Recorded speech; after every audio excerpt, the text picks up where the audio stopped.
আচ্ছা, এই মুকেশ আম্বানির ছেলের বিয়ে হতে এই 1-1.5-2 বছর লাগতেছে কেন বলতো?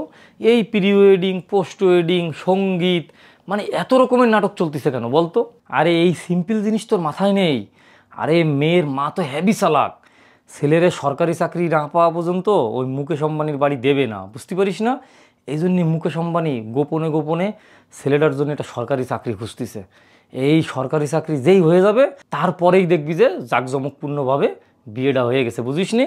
ওর মা এইগুলো করতেছে, ওই রাধিকা মার্চেন্টের মা সিস্টেম করে বিয়েটা বাধাই রাখছে যে আগে অনন্ত আম্বানির সরকারি চাকরি হোক, ও আগে নিয়োগ পাক, দরকার হলে বিসিএস দিক, তারপরে মেয়েটারে মনে কর যে ওর ছেলের হাতে দেবে, বুঝিস না? এগুলো এগুলো বুঝতে হয়। একটা সরকারি চাকরি না হলেই আসলে এই যুগে বিয়ে করা অসম্ভব, বুঝতে পারছিস? সেই জন্য বিভিন্ন রকমের আজকে এই অনুষ্ঠান করতেছে, কালকে ওই অনুষ্ঠান করতেছে করে অনন্ত আম্বানির বাবা মুকেশ আম্বানি এরপরে ছেলেটারা যেভাবে হোক একটা সরকারি চাকরি ওরে ম্যানেজ করে দেওয়ার পরেই মনে কর যে চায়ের হাতে এক হয়ে যাবে। এই কারণে দেরি হচ্ছে, এটা বুঝতেই হবে। আর এইগুলো সবই রাধিকা মার্চেন্টের মার প্ল্যান, বুঝিস না এগুলো?